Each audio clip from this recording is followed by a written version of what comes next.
Welcome in to another edition of the PHNX D-backs pregame show.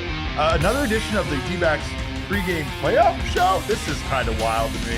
It's the playoffs! There it is. I was waiting for that. We are excited to be here. We hope you are too. My name is Derek Montilla. Of course, I'm your mayor of PHNX. This man next to me is your, I guess, in charge of all of your utilities, Mr. Electric himself, Shawn DePaz. Yo, yo. The snake's name is JJ. Our producer is Damon. He is the people's producer. Yo, yo. And we are here, of course, to cover the Arizona Diamondbacks, which, as you know, are a wagon. Not just the Arizona Diamondbacks, but the Arizona Diamondbacks in the motherfucking Yoffs. In the motherfucking Yoffs. Yeah, that's where we are. We are excited. Big day. The Diamondbacks could absolutely clinch their way into the National League Division Series against the Los Angeles Dodgers with a win today. Zac Gallen is on the mound. How you feeling about that? Oh, terrific. I mean, listen, what makes you feel better, Zac Gallen on the mound today, or knowing that if the Diamondbacks don't win, that we have Merrill Kelly available on the mound tomorrow? I'm not thinking about them not winning this game. There you go. I'm focused on Zac and the D-backs tonight. See, this is the kind of winner's attitude that Damon's been striving for us to have. For you to have. I've had. I don't know. But anyway, Damon. I mean, Derek, you absolutely blew it yesterday. So Don't even start with me. Thank you. Don't even start with me about blowing it. I didn't blow anything. I absolutely stayed in the right frame of mind. I was cautiously optimistic, if you could even call it I love that we have our friend Patrick from DVR in here only saying hi to JJ. Yeah, no, that's fine, because JJ's the real star of the show, as we know. Saul hates JJ, by the way. Absolutely. It's funny because I ran over there. I full out sprinted over there to get him before the show. Yeah. And I pulled him out of the box, and Saul just started shaking. Yeah. how do you hate JJ? Yeah, Because you're a hater and you don't know. You just don't know about JJ. There's people that hate, violin music and poetry and puppies. Puppies and sunsets and rainbows, and Saul is one of those. But I do have some good news in regards to the Arizona Diamondbacks, and it's not just Zac Gallen being on the mound for the Snakes. JJ and I are listening. It is the fact that your daddy, Mike Hazen. Well, my daddy. Not your. I was pointing to his JJ. daddy. His daddy. I thought Jesse was his daddy.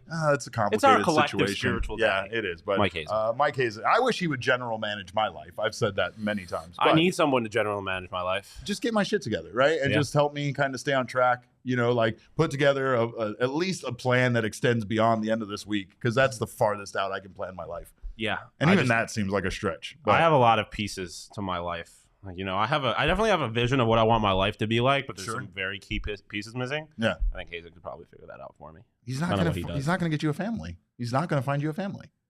I'm sorry. But okay. Damn. Mike Hazen, in regards to all of the other things that we need him to do for the Arizona Diamondbacks, will be sticking around and won't be going anywhere for quite a while. Eat your heart out, Boston. That's right. Per Nick Bacoro and per Steve Gilbert, according to sources, the D-backs have signed GM Mike Hazen to an extension. The extension will keep Hazen with the Diamondbacks through the 2028 season with a team option for 2029. So basically, it will keep Mike Hazen the GM through 2029. I can't imagine them not picking up that team option.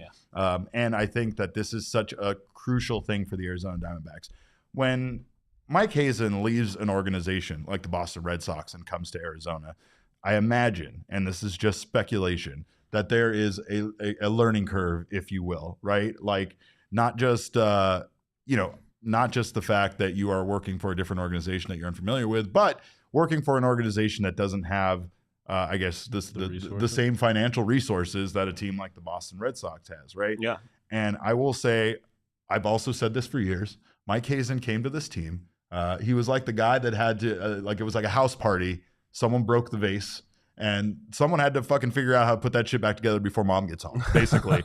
And Mike Hazen glued it. You couldn't even see all the cracks. It was like so good. He did his best. Glued it from the inside. Yeah, did it from the inside out. I'm going to say the vase isn't perfect, right? And it wasn't, definitely because of the damage done to it. It was hard for this franchise to be put back together, especially their farm system. And Hazen did an incredible job at that. He did an amazing job at setting forth a vision for the kind of players that they needed to bring in here, the kind of players they needed to draft, and how those players were ultimately going to impact the organization. Yeah. We are looking at it with Corbin Carroll. Obviously, he is a shining example of that work, of Mike Hazen being a great GM. But I think it extends beyond that. I think the Lourdes Gurriel and Gabriel Moreno trade for Dalton Varsho is an absolute another feather in his cap for his resume, and another example of how he kind of understands the kind of players we need to get in here. And the core that we're building. Look at last night. Longo was a perfect example of that. Oh yeah, Longo too. Right. So yeah, I mean, yeah, I think one thing that kind of gets lost on when GMs first get hired is that like their job doesn't start. The job of building a champion does not start on day one. Like oftentimes, day one is you got to start reversing the damage of your previous. Exactly. Like look at the Cardinals right now. Yeah, they're not like Monty Ossenfort didn't just show up here and be like, "We're winning the championship this year." Right. No, he traded Isaiah Simmons. He traded the draft pick they had. Like they trying to build something. And I think obviously there was a few years here that weren't all that great. Yeah. But now you're seeing the fruits of that labor. Well, and it's not, I mean, when you take a look at the teams that we wanted to build a blueprint or build a team on their blueprint, it takes time, right? Yeah. It was the Houston Astros having some of their worst seasons in franchise history before they became the competitor that they became. I mean, the Braves and the Braves. The Braves are another team. Absolutely, right? So these are teams that the Diamondbacks need to aspire to be like, and those are that in some cases is going to be the only path to success for this team. And I'm not just saying the success they've had. This franchise has had success, and in the short time that they've existed, they've had more success than most franchises that have been around. Not most franchises, but a lot of franchises that have been around for much longer than they have. But I think the difference here is that the Diamondbacks have yet to build something that was sustainable, something that gave them a team that was going to be here, aside from those early years in 1999 and then the team that won 2001.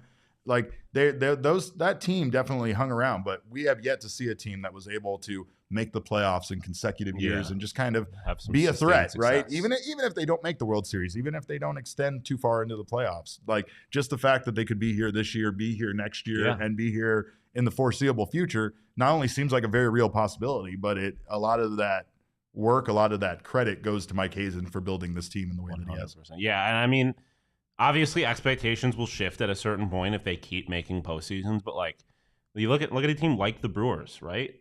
They have just kind of been like, they haven't been winning championships, and obviously at a certain point that becomes a failure for that organization. But like they have just been like a pretty well-run organization that's been making the playoffs pretty consistently, and like that'd be pretty nice. Look at how many hot teams were in that division this year at a time, while the Brewers just quietly led it the whole time, right? Yeah. So it kind of reminds me of Corbin Carroll in the Rookie of the Year race, right? There was a lot of teams that were like the team of the month, in that division. But even you when had your James Outman and your LA De La Cruzes, but day in, day out, Corbin was doing it, and that's what the Brewers have been doing. But I think the thing here is that Mike Hazen needs to stay here, especially once we start getting those rumors about those pesky Red Sox coming in and trying to put their nose in our business, right?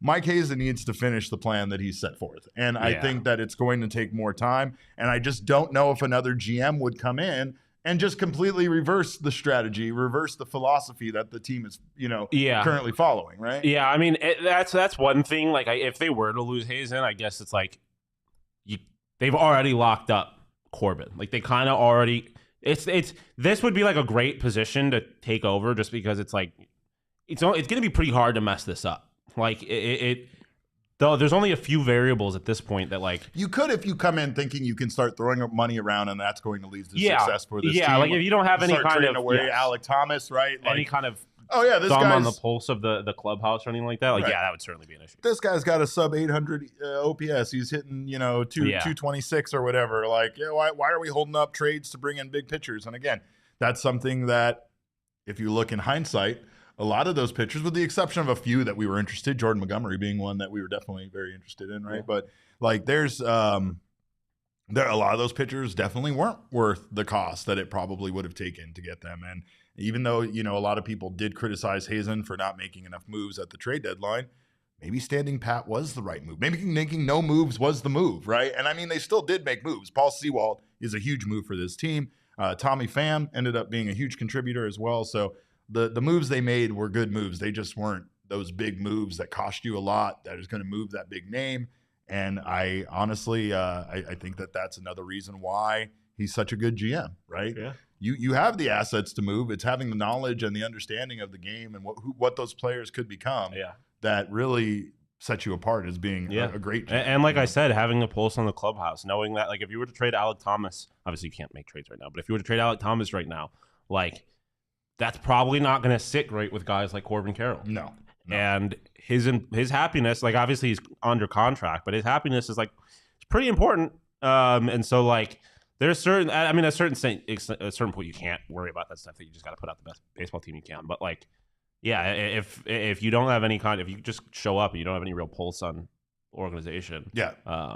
You can just start. Yeah. You can really mess things up. And sometimes that's easier because you feel like you don't have that attachment to these guys. You didn't bring them over. You didn't draft this guy. You didn't watch him come up. You didn't have these personal conversations with him. So it's easier to just look at them like an asset and move on. But we're really glad the Diamondbacks didn't do that. And honestly, we're going to see how far this ride goes. But a lot of this success right now is due to Mike Hazen's hard work. And I'm very glad that he's going to stick around at the helm of this team. But, of course, we have a very important playoff game tonight. And who better to be on the mound for the Arizona Diamondbacks than the milkman, Zac Gallen. He's going up against Freddie Peralta. We have our pitcher comparison here. And as you can see, Freddie Peralta, very good pitcher.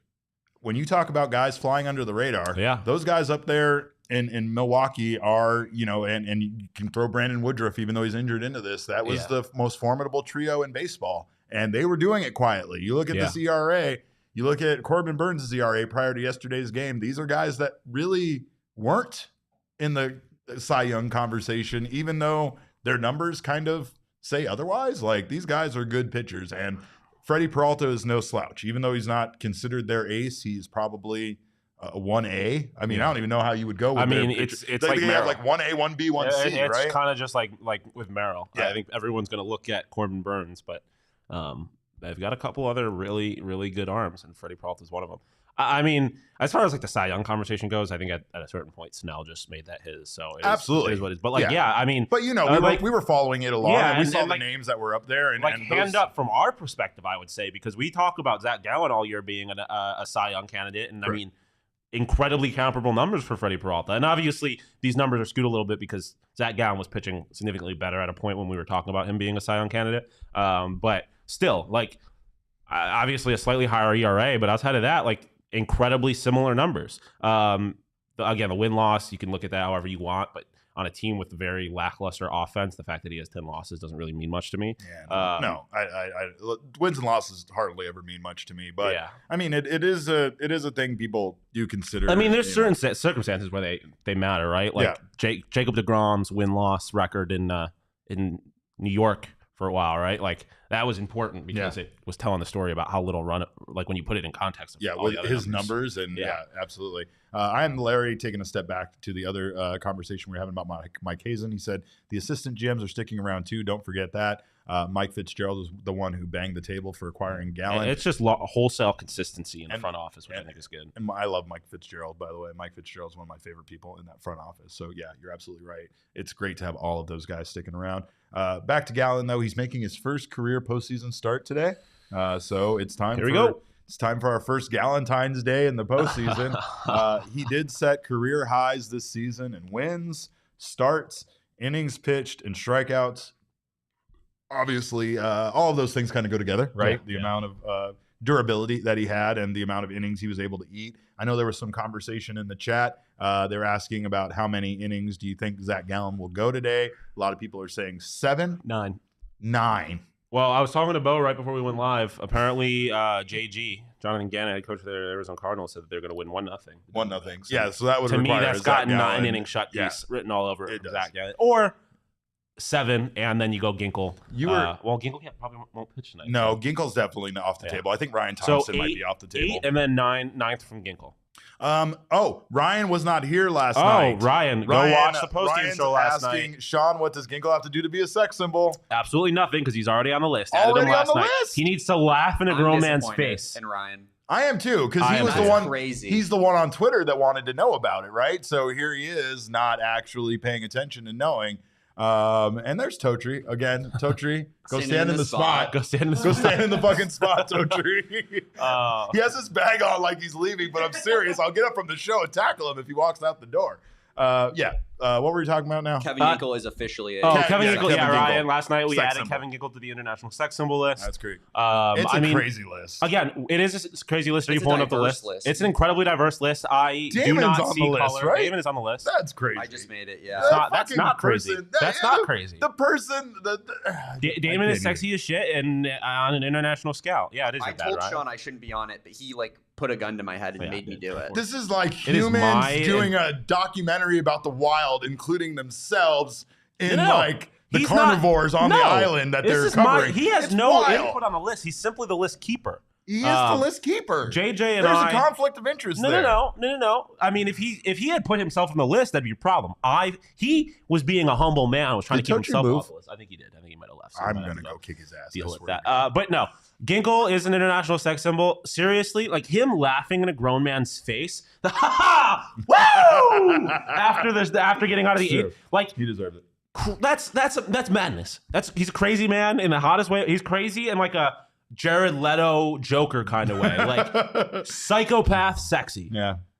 Crazy's hot sometimes. We know that. But Zac Gallen can be crazy hot sometimes too, by the way. If you see the drip that Zac Gallen had coming out today, the Jordan hoodie, oof. the shoes, glasses with the sunglasses, J's, oof. You're done, Brewers. It's over for you. Hoodie Gallen. Brother, if he wears the snakeskin belt tonight, you might as well just put us into the next round. They should put him in the By the way, tonight. Shawn, I was so glad you got to experience the belt guy being there the other night. I told the whole story to my wife, and then she had to hear it a second time from the broadcast, who proceeded to tell basically almost word for word the story I told her about the snakeskin belts that are sold outside of the locker room. But in 2 regular season starts, Zac Gallen against the Brewers this year went 2-0 with a 0.64 ERA. There you go.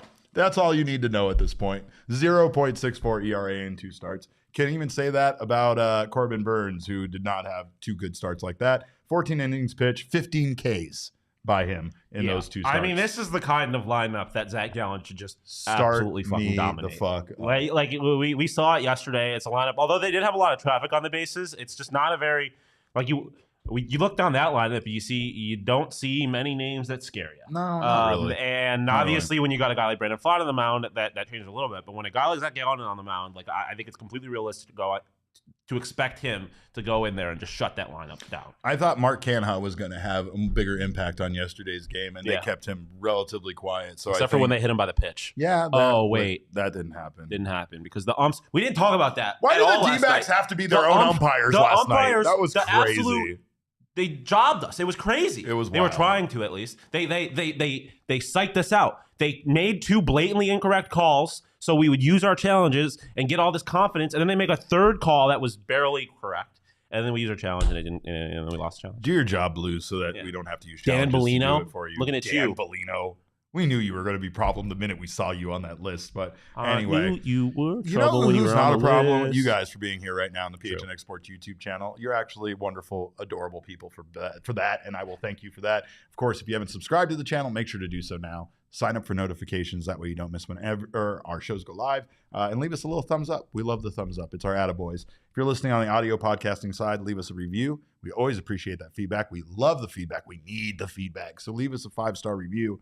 And then, if you have bad things to say, then just DM me, and I'll take care of it on the side. I'll tell Shawn all of the criticism you have about him. But also, on the diehard side of things, if you are a diehard, we thank you for being a diehard. You're rad. You're awesome. If you're not a diehard, join us. You can get down on this. The membership pays for itself. Get yourself our wagon shirt that just released because this team is a wagon, and it's the offs. And no one circles the wagons like the Arizona Diamondbacks. That's right. So make sure to grab yourself this playoff shirt. It's not just a playoff shirt. The Diamondbacks are a wagon all the time. They are. Regular season, postseason. They're going to be a wagon training. In the offseason. There's even members of this team that are wagon in the fall league. They're all over the place. So make sure to grab yourself that shirt. Get a diehard membership, and you will get that shirt for free. If you're a new diehard, you also get 20% off all future purchases. Get access to our members-only Discord lounge. All of our content is unlocked for you, and so much more, including lots of wonderful benefits from our partners like Mountain Mike's Pizza,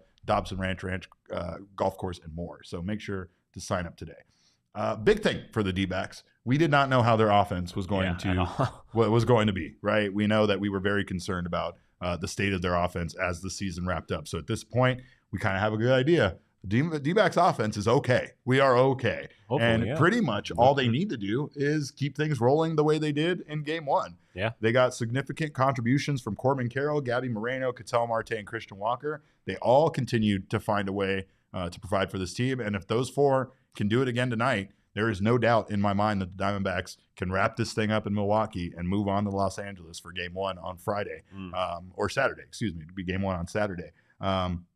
Really odd breakup, too, by the way. The NLDS will start on Saturday, game 1, and then no game on Sunday, and then game 2 is on Monday. I mean, that makes sense. That I don't think the MLB has any interest in fighting with the NFL. Oh, no, not at all. Yeah. Not at all. And, yeah, they did. They limited. I think they have, like, maybe 1 or 2 games on that Sunday. Yeah. They still have games because they have to, but, yeah, they're definitely trying to break it up. But I do think it would be great to get more out of Alek Thomas offensively. And I know this is just like a hoping kind of thing, right? Obviously, it would be great for everybody to have a great day offensively.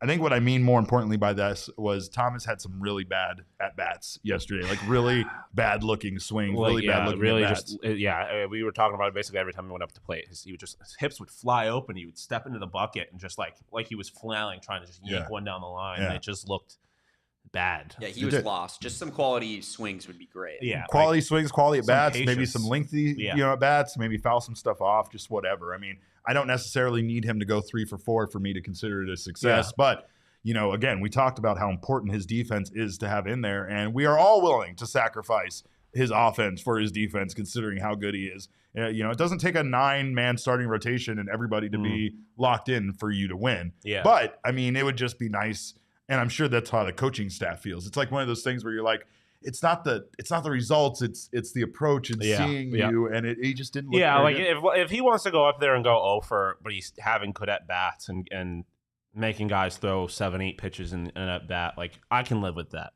But yeah, him going up there looking like he's never swung a bat before is not going to really get the job done in the postseason.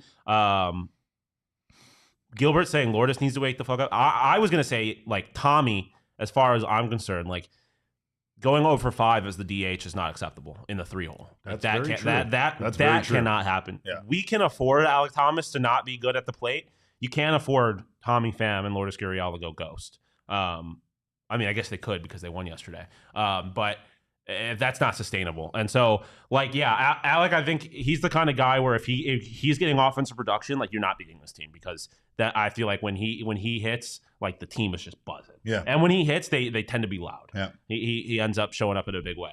That's a great point. So I can live with the Alek Thomas experience because it's going to be bad at times, but Lourdes and Tommy are not here for their defense. They're here to contribute something, and they, especially Tommy being DH, did not do that at all yesterday. And so those two, like the older guys, I think you can live with not a rookie, but a young guy being struggling in his first ever playoff appearance. Yeah. That's not, you go get guys like Lourdes Gurriel and Tommy Pham, Jesus. Because they're veterans and they should be able to perform at times. Especially like Lourdes, who's kind of hit close to 300 for the majority of his career. Tommy and has been in the playoffs before. Yeah, I mean, but we saw it. We saw the veteran experience, and we saw Longo. Yeah, obviously came from somewhere we didn't expect. Come up out of nowhere, and again, there's other ways to contribute, and Longo proved that yesterday because we didn't give a damn about what he did at the dish after what he did in defensively yesterday. But Longo he had a hit, right? Yeah, so it's and Longo, when we talked about who we wanted playing third, at no point did we say Longo because of his bat. Like we weren't there because we wanted him to be a big contributor at all. Really, it's his veteran presence and it's his defense. The third base is such a black hole for this team right now that. It was just like at a certain point, it was almost like who's going to hurt this team the least. Yeah, that's a great. And then obviously with Longo, it was well beyond that. Yeah. He did a lot to. I mean, he's arguably the biggest reason they won the game. Emmanuel Rivera, you felt like you were giving up some defense for his offense there. Once he was no longer hitting, it definitely felt like there wasn't a reason to definitely rely on him any longer. But the D-backs live up to the answer back moniker, don't they? Because yesterday they absolutely fucking did. They collected their first ever postseason win after trailing by 3 runs or more in a game. Prior to last night, the D-backs were 0-14 in postseason games when trailing by 3 runs or more. So let's fucking go. Also, they used a franchise high, postseason high, 7 pitchers in the win. Yeah. Which isn't great. Well, and not that's great, the but reason why with Zac Gallen on the mound. Yeah, you need to get outing from him. You need a good outing. Yeah. You need a lengthy outing. And someone else brought this up yesterday too. Like, Brewers also not in a great spot. They had to use a lot of arms yesterday, but I think if you're the D-backs, like, now that you've won a game, your concern isn't really about this series because it's either do or die. Like, if you get to game 3 and you have to throw at everybody, like, that is what it is. Now it's like, okay, are we going to be in trouble for the next series? Yeah. Which is, again, why it's really important they get the job done tonight. That's a good point. I mean, that sets things up so much better. Mm-hmm. Devil's advocate, since I'm going to be a dirtbag in the next segment anyway, right? Okay. I'm going to go ahead and be one now. Okay. Zac Gallen goes down, let's say, by 5 runs. Significant lead. Diamondbacks are down 5-0. Are you just leaving Zac Gallen out there? Like, are you, like, if he struggles, are you still leaving him out there because in your head as a manager, you kind of see this, you've chalked this up maybe as a loss because he gave up 5 runs and they're down that by that much? And, That's an interesting question. Right, just to save the bullpen. I mean, I think, like, Gilbert's saying that he wouldn't mind seeing Jarvis. I think the fact that you have a guy in the bullpen that you are in, at least in theory, can eat innings. Yeah. Like, I don't think you would leave Zach out there to just get rocked, especially in the postseason, because then it becomes like Zach's not a playoff guy. Because it is his debut. It's his debut exactly, in the playoffs, right? And so, like, I feel like it obviously depends on when this is happening, right? If he gives up 5 runs in the first inning, then you gotta let him rock, and then just hope that he can figure it out from there, and then still give you 5-6 or whatever.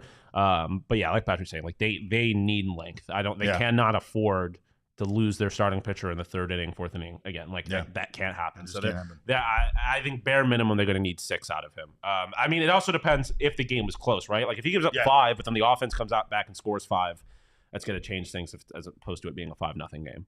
Well, let's check out how big of a scumbag I am with my hedging bet today on today's pregame show. I went ahead and took the Brewers winning. Do you know why? I'm going to tell you for a very specific reason. Unacceptable. I know. I get it. I took the over because I learned from yesterday's mistake. I think both of these teams can score over 7.5 runs combined. I think they'll both want it bad enough that they will. I took Peralta and Gallen both striking out. I took 4 for Peralta, 5 for Gallen. And I also, once again, took that sneaky Corbin Carroll 1+ total bases. But I took the Brewers winning because for this very good reason. If the Brewers win and I bet my $10 on this and I make $100, I'm going to be happy even though the Diamondbacks lose. If the Diamondbacks win and I lose this bet, I am not going to give a damn about losing my $10. Yeah. Because the goddamn Diamondbacks are in the offs and they're going to the fucking National League Division Series against the Dodgers. Yeah. Do you think I give a damn about that $10 once I do that? Yeah, absolutely not. That's what we call emotional hedging in the business. I mean, you could have kept that to yourself. You didn't need the people to know you were emotionally hedging. I wanted to get them in on it because some of them haven't gotten down on the BetMGM app. Of course, use our code of PHNX if you're a new customer. Bet that $10, get those $200 in bonus bets. You just got to make a qualifying bet offer. But I want to say this, is that some people don't see that in the same way, right? Yeah.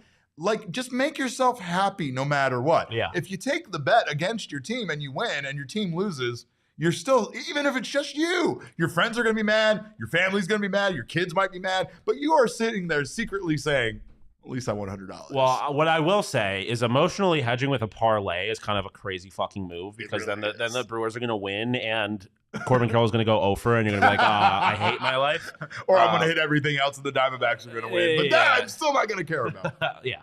But I understand it, emotional hedging, it's what happens. That's what I got to do. What do we do around here? I just try to live a happy life. That's all. Live your best goddamn life. That's what you should do. That's what we should all strive for. And I hope the Diamondbacks do that with a win in Milwaukee, beat the Brewers. Let's go fucking take on those Dodgers. And let's get Mo and Maria back in this chat because I miss both of them very much. So I'm looking for the smoke. I'm looking for the smoke. I want the Dodgers Mo fans. fly down here from Toronto and be on this show. Not even Mo and Maria. I'll Mo a little bit. Maria's I'm just all the randos that are going to come in here. Oh boy, I'm looking for the smoke. Bring it. Well, we got about 9 minutes until first pitch. I don't even know. I think it's 7 minutes now. I don't even know time. I'm bad at time. MLB just does. Yeah, they just do whatever. They'll start whenever they feel like it. Start it. We'll do it live. But anyway, we appreciate you guys for being here. We thank you guys so much for rooting for this team. Of course, you can follow us on Twitter. I'm at @cap_caveman with a K. This maniac next to me is at Sean_DePaz. JJ still doesn't have a Twitter account, but we'll set that up for you soon enough.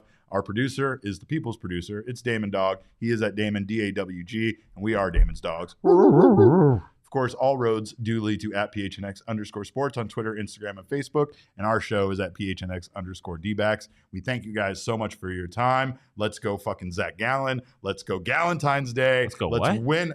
Wait, did I see? That's the unnecessary cursing that they were talking about. Sometimes well, it just I slips wasn't out. even concerned about the cursing. I was more concerned about the phrasing. Yeah, it was like yesterday when I said I'd go through a wall. Of Yeah, any I would substance. go through a wall of any substance, Yeah, no matter how it's- dense, which is just that's It's crazy. it's an insane statement to make, but anyway, we appreciate you guys. Oh, bye from Shawn and Derek too, Patrick.